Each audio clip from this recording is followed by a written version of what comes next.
Hi everyone, I welcome you all at the platform of the in depth CUT. आप सभी लोगों के CUT PG 2026 के रिजल्ट आउट हो चुके हैं। आई होप आप सब लोगों ने अपना अपना स्कोर कार्ड डाउनलोड कर लिया होगा। स्कोर कार्ड में आपने जितने भी पेपर कोर्स दिया उसके कॉरेस्पॉन्डिंग उसके मार्क्स एंड परसेंटाइल मेंशन कर रखिए। इंपॉर्टेंट बात यही है कि आपका जो एडमिशन होगा किसी भी यूनिवर्सिटीज़ में किसी भी कोर्स में वो सिर्फ मार्क्स के बेसिस पे होगा। परसेंटाइल का आपका एडमिशन से कोई लेना देना नहीं है। तो कोई बच्चा ये ना पूछे कि भैया मेरे 95 परसेंटाइल आए, 90 परसेंटाइल है, क्या मेरा एडमिशन इस कोर्स इस कैटेगरी इस कॉलेज में हो सकता है कि नहीं हो सकता है। ठीक है, सारा चीज़ें लेना देना है कि भैया मेरे मार्क्स इतने आ रहे हैं आउट ऑफ 300, मेरा एडमिशन इस कोर्स इस कैटेगरी इस कॉलेज में हो सकता है कि नहीं हो सकता। इस सवाल का जवाब दिया जा सकता है। अब ये वीडियो आप सबके लिए बहुत इंपॉर्टेंट है। क्यों? क्योंकि हर एक बच्चे का एक अब यही कॉमन सवाल है कि भैया एनटी ने तो स्कोर कार्ड दे दिया, अब एनटी का काम खत्म हो गया, अब इसके बाद आगे क्या? हमारा एडमिशन होते होते तो अगस्त हो जाएगा। इस 2-3 महीने में ऐसी क्या क्या चीज़ें हैं जिनका हमें ध्यान रखना है ताकि हमारा एडमिशन उस पर्टिकुलर कोर्स उस कॉलेज में हो सके। तो यही चीज़ मैं आपको इस वीडियो में बताऊंगा। वीडियो बड़ा ही सिंपल है, नॉर्मल है, लेकिन इसकी गारंटी मैं दे सकता हूँ आने वाले 2-2.5 महीने में जितने भी स्टेप जितने भी प्रोसेस जितनी भी यूनिवर्सिटी पार्टिसिपेट करिए सीयूटी पीजी 2026 के अंदर सब चीज़ को इस छोटी सी वीडियो में कवर हो जाएगा। बस आपको इस वीडियो को ध्यान से देखना और जो जो चीज़ मैं बोल रहा हूँ उसको प्लीज़ फॉलो करिएगा। जो जो चीज़ की आपको अभी रिक्वायरमेंट है जाके चेक कर लीजिए, उन सारी चीज़ों को अभी से इकट्ठा करके रखिए ताकि आगे जाके कोई भी ऐसी चीज़ हो जो कि आपको नई ना लगे, कोई गलती ना हो सके, क्योंकि गलती करोगे तो एडमिशन नहीं होगा। ठीक है, अब बात करते हैं। देखिए, अब सीयूटी पीजी 2026 में लगभग 4.5 लाख बच्चों ने एग्ज़ाम दिया था और लगभग 200 से ज़्यादा यूनिवर्सिटी पार्टिसिपेट करे, जिसमें 200 की 200 अच्छी यूनिवर्सिटी नहीं है, गिनी चुनी अच्छी यूनिवर्सिटी है, 50 यूनिवर्सिटी ज़्यादातर अच्छी यूनिवर्सिटी, बाकी सब तो नॉर्मल ही यूनिवर्सिटी है। ठीक है, सो बच्चों के मन में सवाल है कि भैया हमारा एडमिशन उस यूनिवर्सिटी में हो पाएगा कि नहीं होगा। देखो, सीयूटी पीजी 2026 की खास बात यह एक तो बहुत कम बच्चे एडमिशन मतलब एग्ज़ाम देते हैं। जैसे कि लगभग आपके जो सीयूटी यूजी का एग्ज़ाम होता था उसमें 20-22 लाख बच्चे देते हैं, लेकिन यहाँ पे 4-4.5 लाख बच्चों ने एग्ज़ाम दिया। इसमें भी ज़्यादातर बच्चे एडमिशन लेंगे नहीं। इनमें भी साइंस वाले बच्चों में कई ऐसे बच्चे जिन्होंने दूसरा एग्ज़ाम दे रखा है, जैसे कि कई लोगों ने कैट एग्ज़ाम दे रखा है, कई लोगों ने आपका IIT जैम एग्ज़ाम दे रखा है। तो बहुत सारे बच्चे इधर उधर चले जाएंगे। लगभग IIT जैम में भी 1000 के करीब करीब सीट अवेलेबल है अगर सारी IITs NITs को मिला दिया जाए। ठीक है, तो बच्चे उधर चले जाएंगे। तो यानी धीरे धीरे आते हुए बहुत कम मार्क्स पे एडमिशन होने का चांस आसान है। देखिए, अगर आपने कट ऑफ देखी होंगी दिल्ली यूनिवर्सिटी की भी, जिसमें MSc मैथमेटिक्स के कट ऑफ लास्ट राउंड में आते आते 300 में से 40 नंबर या पे हो जा रहा है एडमिशन, तो इससे कम कट ऑफ जा नहीं सकती है। बस आपको एक चीज़ का ध्यान रखना है, आपके कम से कम भी मार्क्स है ना, आपको अगर सही जानकारी है और आप यूनिवर्सिटी की काउंसलिंग में अच्छे से पार्टिसिपेट करते हैं, मैं गारंटी देता हूं कि आपका उस यूनिवर्सिटी में एडमिशन होने का चांस बाकी लोगों के कंपैरिजन में इंक्रीज हो जाएगा। ठीक है, तो इसलिए मैं कहता हूँ वीडियो को बहुत अच्छे से देखो, पेन और पेपर लेके बैठ लो। अब मैं आपको एक एक करके बताता हूँ कि ज़्यादातर यूनिवर्सिटी जिसको हम कवर करें, जैसे कि DU हो गया, BHU हो गया, JNU हो गया, JMI हो गया और सो ऑन यूनिवर्सिटी, सबका एक कॉमन तरीके का एडमिशन प्रोसेस होता है। सबसे पहला काम ये होगा कि हर एक यूनिवर्सिटी अपनी खुद की एक वेबसाइट लॉन्च करेगी। ठीक है, खुद की एक वेबसाइट लॉन्च करेगी और उस वेबसाइट पे जाके आपको सबसे पहले तो रजिस्ट्रेशन करना पड़ेगा। रजिस्ट्रेशन करने से पहले हर एक यूनिवर्सिटी अपना खुद का वेबसाइट लॉन्च करेगा। ठीक है, इसे बेसिकली हम ये कह सकते हैं एडमिशन पोर्टल। आपका एडमिशन पोर्टल ओपन होगा। दिल्ली यूनिवर्सिटी का जो एडमिशन पोर्टल होता है उसको CSAS बोलते हैं, कॉमन सीट एलोकेशन सिस्टम। और बाकी ज़्यादातर यूनिवर्सिटी, चाहे BHU हो, चाहे JNU हो, चाहे कोई सी भी यूनिवर्सिटी हो, वो अपना समर्थ पोर्टल लॉन्च करती है। ठीक है, अपना समर्थ पोर्टल लॉन्च करेगी, वेबसाइट्स की नेम है। ठीक है, सबसे पहला आपका काम ये है कि आप जिस भी यूनिवर्सिटी को टारगेट कर रहे हैं, सबसे पहले आपकी ड्यूटी ये कि उस यूनिवर्सिटी को डेली बेसिस पे मॉनिटर करना है कि उस यूनिवर्सिटी ने अपना एडमिशन पोर्टल ओपन करा है कि नहीं करा है। देखिए, कई बच्चे लोग अपनी तरफ से कोई काम नहीं करते हैं, किसी थर्ड पर्सन पे डिपेंड करते हैं, जैसे कि मेरे पे डिपेंड करो या किसी और पे। ठीक है, मान लीजिए मैंने या किसी और ने इन्फॉर्मेशन लाने में बहुत टाइम लगा दिया तो और उस यूनिवर्सिटी ने अपना एडमिशन पोर्टल बंद कर दिया, तो आपको दिक्कत होगा कि फिर बाद में आपका उस यूनिवर्सिटी में आप अप्लाई ही नहीं कर पाएंगे एडमिशन्स के लिए। तो सबसे पहले ड्यूटी यही है कि आप जिस भी यूनिवर्सिटी में एडमिशन लेने के लिए टारगेट कर रहे हो, चाहे वो DU हो, चाहे वो BHU हो, चाहे वो JNU हो, ठीक है, चाहे वो आपका JMI हो, कोई सी भी यूनिवर्सिटीज़ एंड ETC, उन सब की आपकी खुद की ऑफिशियल वेबसाइट पे आपको डेली बेसिस पे अपडेट लेने चाहिए कि उनका पोर्टल लॉन्च करा कि नहीं करा। खास बात ये है कि अगर आप इस पर्टिकुलर चैनल पर, हम कोशिश करेंगे कि हम ज़्यादातर यूनिवर्सिटी की जानकारीज और एडमिशन प्रोसेस इस साल आपको शेयर कर सके। तो जैसे ही किसी भी यूनिवर्सिटी का एडमिशन पोर्टल ओपन होगा, तुरंत आपके पास इन्फॉर्मेशन आ जाएगा और उस पोर्टल को कैसे भरना है, किन किन बातों को ध्यान रखना है, वो सारी चीज़ें बताई जाएगी। अब पोर्टल ओपन होती है, पहली ड्यूटी तो खत्म हो गई। दूसरी ड्यूटी होती है कि अब आपको उस पोर्टल पर क्या करना है, रजिस्टर करना है। क्या अपने आपको करना है,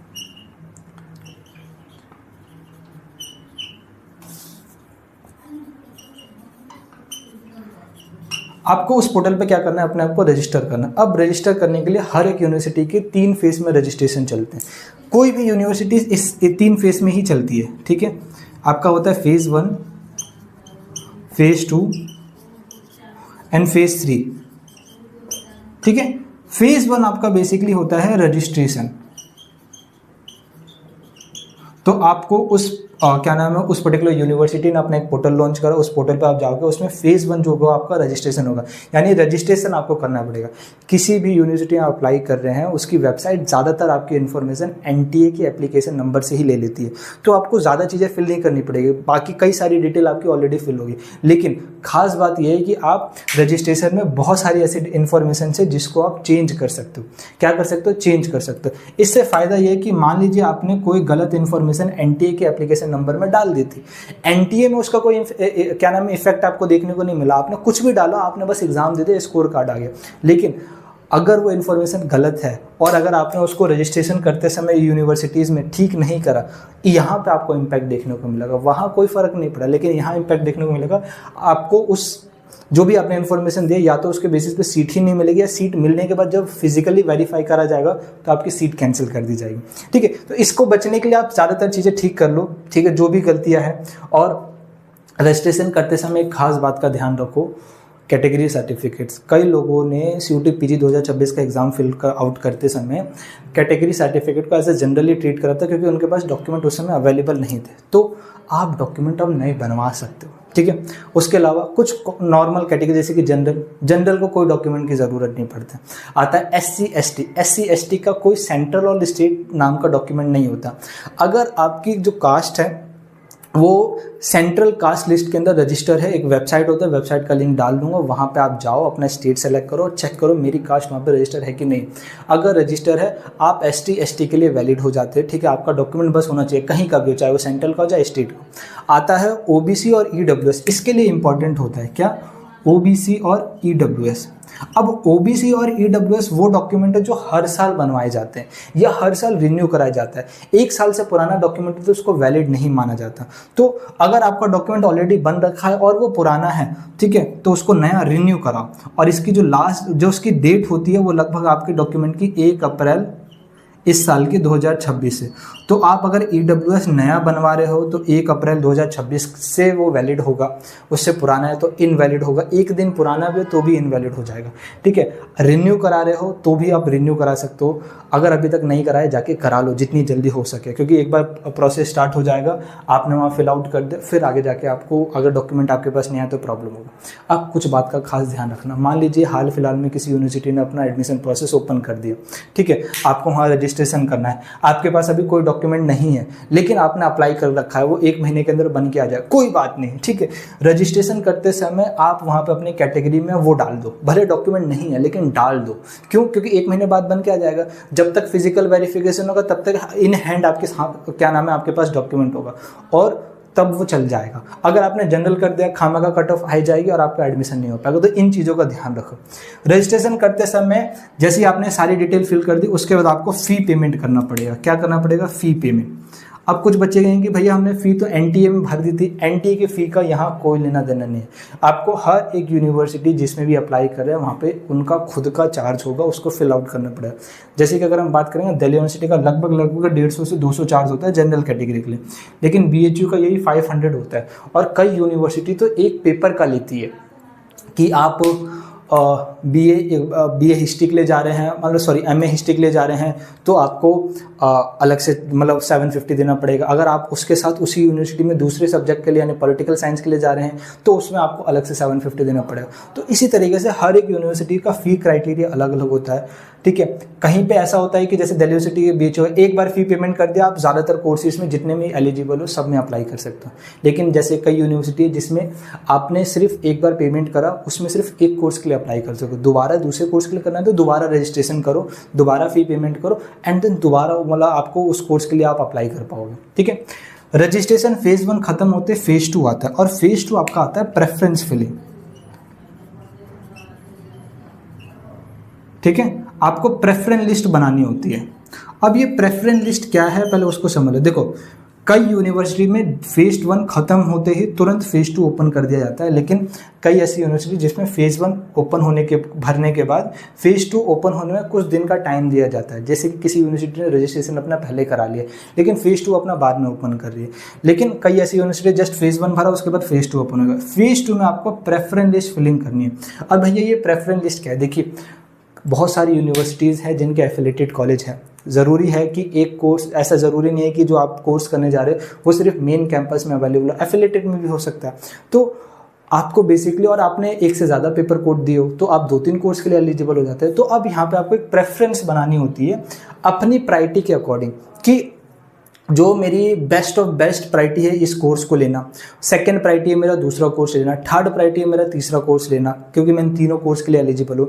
एक कोर्स के अंदर लगभग 10 कॉलेज की प्रेफरेंस है, दूसरे कॉलेज के अंदर लगभग 10 कॉलेज की, तीसरे कोर्स के अंदर लगभग 10, तो कुल मिला के 30 प्रेफरेंस मेरे पास अवेलेबल है। अब 30 प्रेफरेंस को मुझे अपने अकॉर्डिंग अरेंज करना है कि मेरे को कब कोर्स को प्रायोरिटी देना है, कब अच्छे कॉलेज को प्रायोरिटी देना है, कब डिपार्टमेंट को प्रायोरिटी देना है। ये सारी चीज़ों को ध्यान में रखते हुए आपको एक प्रेफरेंस लिस्ट बनानी होती है, ठीक है।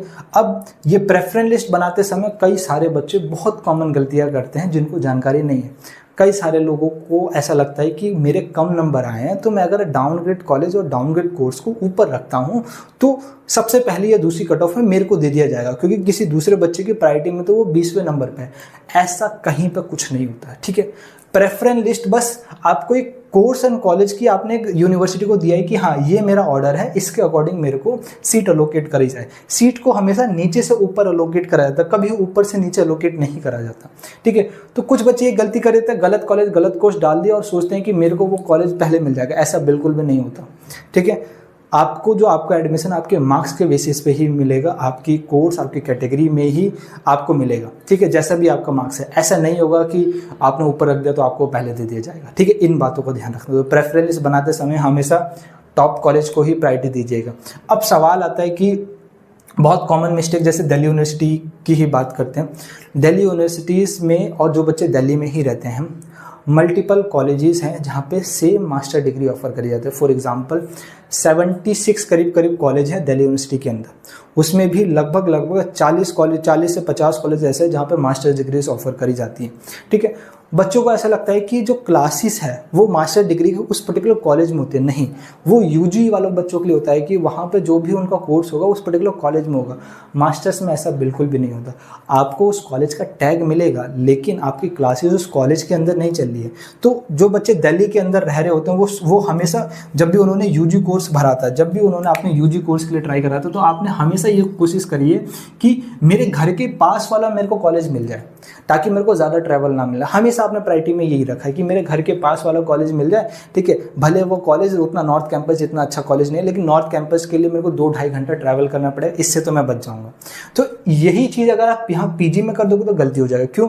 क्योंकि यूजी के अंदर आप कोई भी कॉलेज में पढ़ रहे हो, चाहे आप नॉर्थ के कॉलेज में पढ़ रहे हो, ठीक है, चाहे आप साउथ के कॉलेज में पढ़ रहे हो, या फिर आपके घर के बगल में कोई ऑफ कैंपस कॉलेज है उसमें पढ़ रहे हो, इनकी क्लासेस कभी कॉलेज में नहीं होती है। तो हो सकता है कि आपका जो एडमिशन है आपके घर के 1 किलोमीटर के अंदर वाले कॉलेज में हो गया हो, लेकिन उसकी क्लासेस 1 किलोमीटर में उस कॉलेज में नहीं होगी, उसकी क्लासेस होगी डिपार्टमेंट में।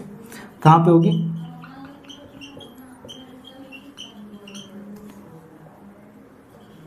ठीक है, आपकी क्लासेस कहाँ पे होगी? डिपार्टमेंट्स के अंदर क्लासेस होगी। अब डिपार्टमेंट कहाँ पे? डिपार्टमेंट 2 जगह पे, डिपार्टमेंट है नॉर्थ कैंपस, ठीक है, और डिपार्टमेंट है साउथ कैंपस। अब इससे आपको क्लियर कट आइडिया मिला कि मेरे घर से आधे घंटे की दूरी वाले कॉलेज भले मिल जाए, लेकिन मेरी जो क्लासेस होगी वो नॉर्थ और साउथ कैंपस में ही होगी, ठीक है, इसके अलावा कहीं नहीं हो सकती। तो एक डिपार्टमेंट आपका नॉर्थ कैंपस में, एक डिपार्टमेंट आपका साउथ कैंपस में।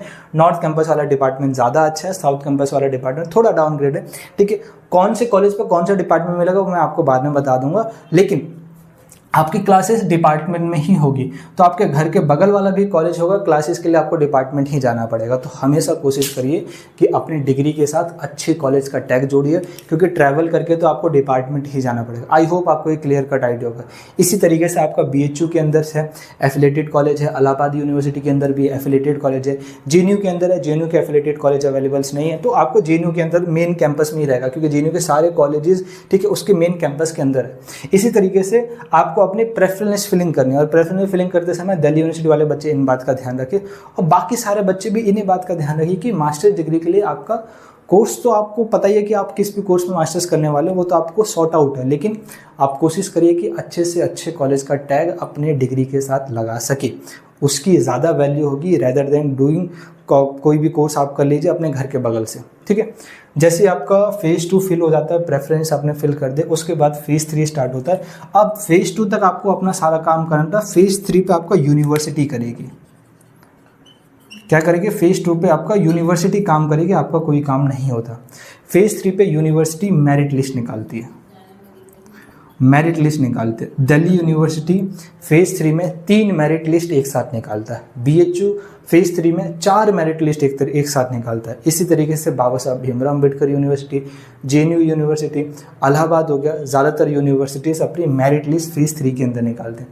फेज़ 3 में मेरिट लिस्ट आते ही आपको आपके प्रेफरेंस के अकॉर्डिंग एक कोर्स अलोकेट करा जाएगा। हो सकता है किसी को अपनी पहली प्रेफरेंस से मिल जाए, तो पहली प्रेफरेंस में वेल एंड गुड।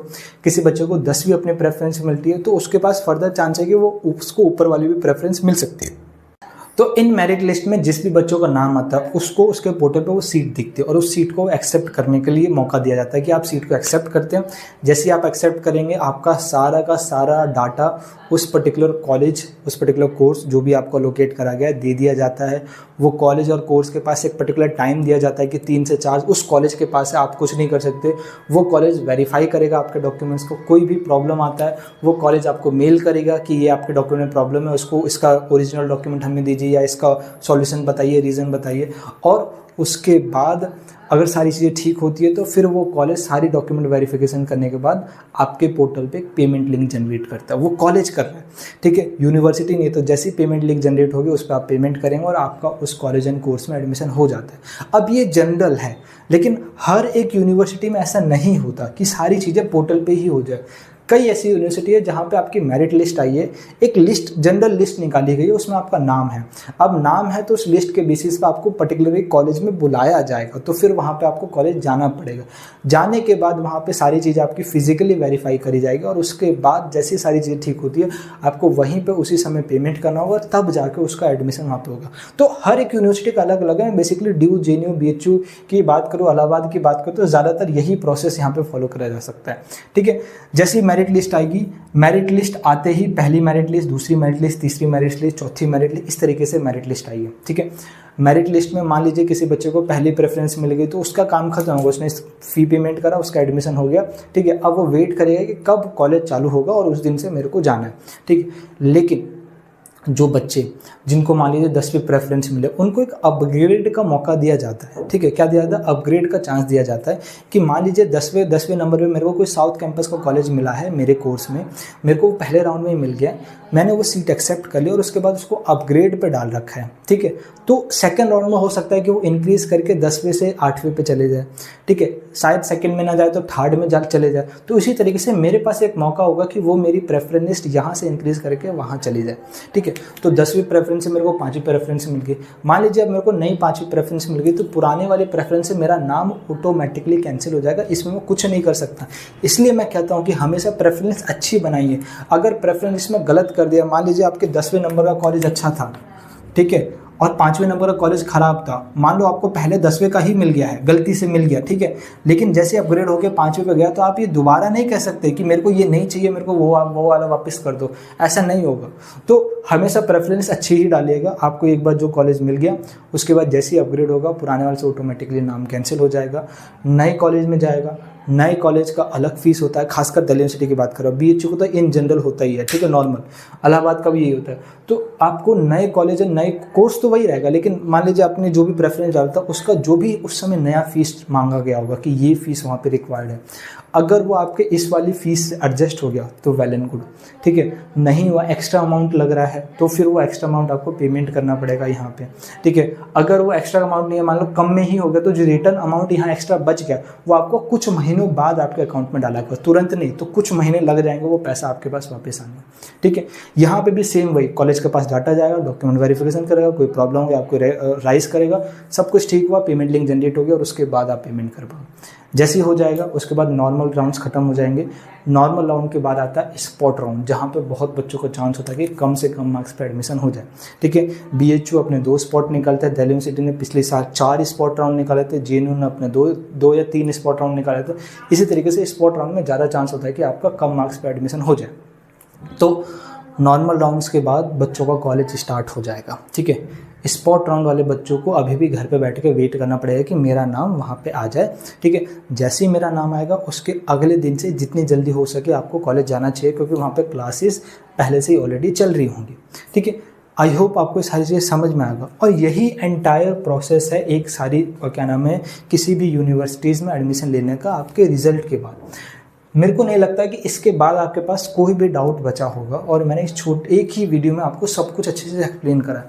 आपके पास प्रॉपर डॉक्यूमेंट होना चाहिए, आपके अकाउंट में अच्छा खासा पैसा होना चाहिए, ताकि आप बार बार ऐसे इस केसेस में अपना पेमेंट कर सको। रजिस्ट्रेशन करने के लिए यूनिवर्सिटी में भी आपके पास पैसा होना चाहिए, जितनी भी यूनिवर्सिटी में अप्लाई करने जा रहा हो। हर यूनिवर्सिटी का फीस क्राइटेरिया अलग है, मैंने ऑलरेडी बता दिया। तो ठीक ठाक अमाउंट अगर आपके अकाउंट में रहेगा तभी आप हर एक यूनिवर्सिटी में तुरंत टाइमली रजिस्टर भी कर पाओगे। और ऐसे अपग्रेड वाले केसेस में जहाँ पे लगभग कभी कभार एक ही दिन का टाइम होता है कि तुरंत पेमेंट करिए, उस केस में आपको तुरंत यहाँ पे पेमेंट भी करना पड़ेगा, ठीक है। ज़रा सा भी लेट हो गए पेमेंट करने में, सीट ऑटोमेटिकली कैंसिल हो जाएगी, दोबारा आप वो मांग नहीं सकते, जाओगे सोचोगे कैश जाके जमा कर दो। ये सारे सिस्टम यहाँ चलते नहीं है किसी भी यूनिवर्सिटी में, कुछ यूनिवर्सिटी में चलते हैं, लेकिन हाँ सेंट्रल यूनिवर्सिटी में ज़्यादातर ये सिस्टम नहीं चलते कि कैश जाके जमा कर दूँ, अपने रीज़न बताऊँ, एंड में वो मना ही कर देंगे किसी ना किसी कारण से, ठीक है। हर एक चीज़ को किसी भी यूनिवर्सिटी में एक्सेस कर रहे हो, मोबाइल के बदले डेस्कटॉप में उसको एक्सेस करो, चाहे वो मोबाइल का डेस्कटॉप वर्जन ही क्यों ना हो, या लैपटॉप या फिर कंप्यूटर में इस्तेमाल करो, ठीक है। और यही आगे अब 2-2.5 महीना आपका यही पूरा प्रोसेस चलेगा। और इस प्रोसेस में जिसने अच्छे से पार्टिसिपेट करा, एंड तक रुका रहा, घबराया नहीं, स्पॉट का भी मौका आएगा, स्पॉट आते आते लगभग 2-2.5 महीना लग जाएगा। तो 2-2.5 महीना भी अगर कोई घर पे बैठ के वेट कर रहा है तो भी उसका चांस है कि उस यूनिवर्सिटी में उसका एडमिशन हो जाए। अब सबसे सवाल बड़ा जवाब आता है कि भैया मुझे कैसे पता चलेगा कि मेरा उस यूनिवर्सिटी में एडमिशन होने का चांस है भी कि नहीं है। तो उसके लिए आपको यूनिवर्सिटी की 2025 के कट ऑफ को मालूम होना चाहिए। तो यूनिवर्सिटी की 2000 की जो 25 के कट ऑफ है उसको हमने बेसिकली ड्राइव लिंक बना रखा है हमारे, ठीक है, ड्राइव लिंक है, ठीक है। और यहाँ पे ड्राइव लिंक पे हर एक यूनिवर्सिटी की हर एक राउंड की हर एक कोर्सेज की हर एक कैटेगरी की कट ऑफ अपलोड करी जाती है सिस्टमेटिक वे से। ये ड्राइव लिंक आपको व्हाट्सएप चैनल पे मिल जाएगा, ठीक है। हमारे व्हाट्सएप चैनल पे आपको ये ड्राइव लिंक मिल जाएगा, और ये व्हाट्सएप चैनल का लिंक आपको डिस्क्रिप्शन में मिल जाएगा, ठीक है। तो आप बेसिकली क्या करो, आप डिस्क्रिप्शन में जाओ,